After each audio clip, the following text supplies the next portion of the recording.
단결! 안녕하십니까, 지역군인TV의 싼입니다. 오늘 말씀드릴 내용은 제가 우리 특전사를 입대를 할 때 입대한 순간부터 해서 임관까지 어떻게 생활하고 어떤 과목들을 또 배우고 그렇게 특전사로서 탄생이 되는지에 대해서 한번 여러분들에게 좀 이야기를 좀 하려고 합니다.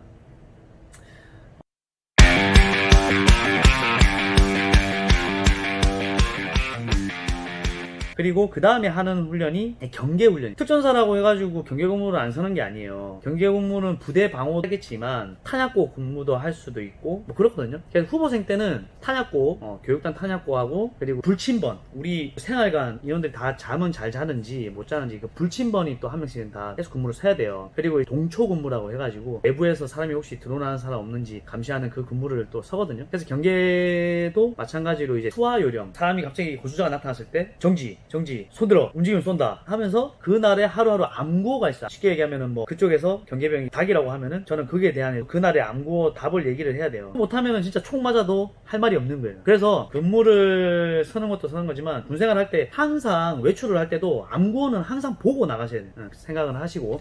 그래서 그렇게 경계 근무도 평가를 다 합니다. 고수자가 나타났을 때라든지 아니면 수화 요령이라든지 뭐 이런 부분들 체크를 하기 때문에 그것도 여러분들 시험도 다 볼 거니까 신경 쓰십시오.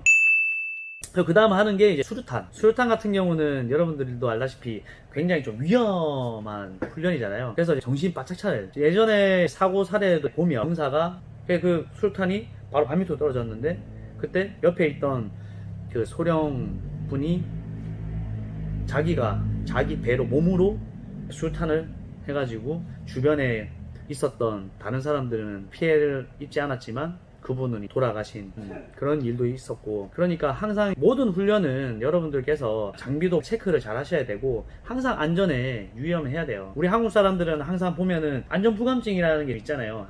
뭐 이 정도면 되겠지, 뭐 괜찮겠지. 그렇지만 실질적으로 사고는 진짜 순간이거든요. 수류탄은 처음에 모형으로 된 거를 추적 자세라든지 이런 것들 다 연습을 합니다. 그리고 마지막으로 한 발씩 던지게 되죠. 교육단에 보면 이제 호가 있는데 처음에는 좀 사실 긴장했죠. 안전핀이 2개가 있는데 하나를 제거를 하고 고리 잡아가지고 이렇게 사과 쪼개듯이 이렇게 딱 빼서 그대로 눌러서 푸쳐 던지면 돼요. 근데 진짜 이 터지는 소리가 엄청 커요.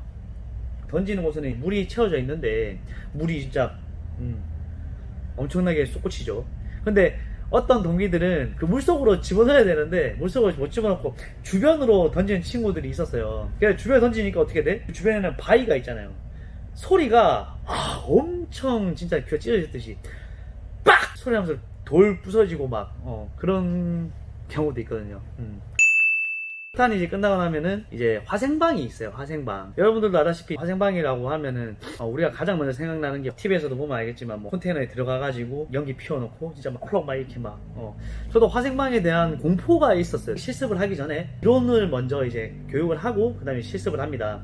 화생방이라는 거는 화학, 생물, 무기들이 터질 때 어떻게 이제 행동 절차를 하는지가 중요하잖아요. 방독면 착용하는 시간이 9초예요. 가스가 나오면 가스 하고 바로 꺼내서 착용하고 이거 모포를 이제 뒤집어 씌우는까지는 13초인가. 그게 굉장히 촉박한 시간이거든요. 엄청 빠르게 해야 되는데 내가 뭐 보호의, 뭐 이거 신발 이런 까지 다 착용하는 것들을 시간을 다 평가를 합니다. 그리고 이제 화생방 체험을 하죠. 조별로 해가지고 한 10명씩 해서 이제 들어가잖아요. 방독면 처음에는 방독면에서 딱 주고 들어갔죠. 방독면 들어가니까 별 반응이 없잖아요. 안에 연기는 자욱하죠. 해가지고 딱 섰어. 근데 갑자기 교관들이 이제 방독면을 이제 제거하라고 하잖아요. 어떤 친구들은 이제 동기들은 살짝 하면서 늦게 막 이렇게 하고 하는데 빡 뒤집어 벗깁니다. 교관이 벗겨서 딱 하는데 그 순간 어떤 느낌이냐면 후추를 코에 넣었을 때 바로 기침이 나오잖아요. 그런 것처럼 연기를 조금 마셨을 뿐인데 숨이 턱 막히면서 코, 눈, 입 진짜 온갖 구멍에서 물은 진짜 뚝뚝 떨어지면서 막 이래 되거든요. 거기서 이제 군가시키고 정말 막 그래요. 버티고 막 하는데 진짜 맞고 하면서 숨도 못 쉬고 막 그랬는데 경험을 하면 화생방이라는 게 정말 무섭구나 라는 걸 느낄 수가 있어요. 이거는 좀 재미난 일인데 양쪽에 문이 다 닫혀 있잖아요. 우리 조에 있던 친구가 너무 고통스러워서 자기 나가야겠다 하면서 교관을 막 뿌리치고 막 문 열고 나가는 친구들이 있거든요. 근데 한 친구는 교관을 뿌리치긴 뿌리쳤어. 뿌리쳐갖고 가는데 문이 열리는 줄 알고 이 연기가 자욱하니까 문에 그대로 그냥 머리를 받아가지고 땡 하면서 뒤로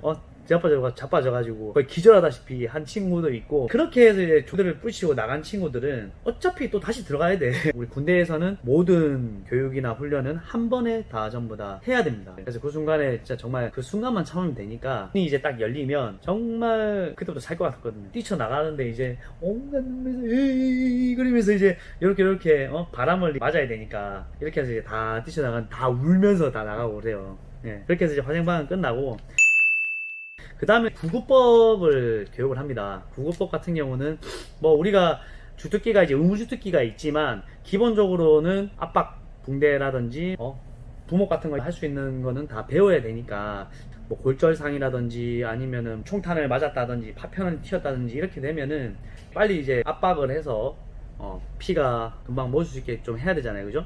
또 이제 그런 것도 다 평가를 다 합니다. 예.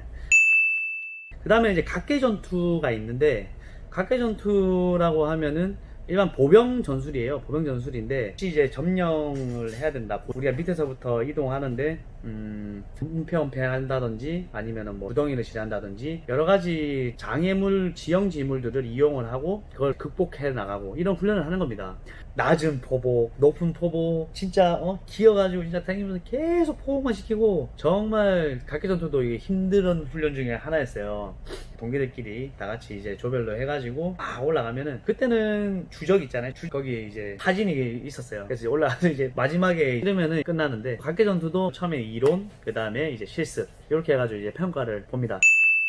그리고 그 다음에는 정신교육인데, 정신병원 그런 게 아니라 정신교육이라고 해가지고 국가관이나 안보관이나 우리 군이 발전해오고 어떻게 지금 해나가고 있고 그런 것들을 교육을 하는 거예요. 그래서 군생활을 내가 군인으로서 군생활을 잘할 수 있게끔 그런 이제 정신교육을 시킵니다. 또 매 체력단련 시간이 또 따로 있죠. 그리고 행군도 있을 수 있고, 저희 때는 행군이, 저는 개인적으로는 훈련 중에 이제 행군이 좀 제일 힘든 훈련 중에 하나라고 생각을 합니다. 왜냐면은 군장도 무거울 뿐더러 땀도 뭐 비오듯이 흘릴 수밖에 없고, 천리행군 하는 우리 후배 선배님들은 대단한 거예요. 1년에 한 번, 원래는 저 때는 2년에 한 번씩이었는데 갑자기 1년에 한 번으로 또 바뀌고, 지휘관의 사령관님이 누구냐에 따라서 또 이제 그때 전 사령관님은 교육단에 있는 후보생들을 천리행군을 또 시켰고, 네, 그런 게 있는데, 아무튼 행군이 좀 많이 힘든데, 처음부터 이제 몇십 킬로씩 하는 게 아니라 5kg 단독 분장으로 또 5kg 하고, 또 무장 해가지고 5kg 하고, 또 10kg, 15kg 이런 식으로 행군이 점점 거리를 늘렸던 것 같아요. 늘렸던 것 같고, 그리고 이렇게 해가지고 이제 군인화 과정이 이제 끝납니다.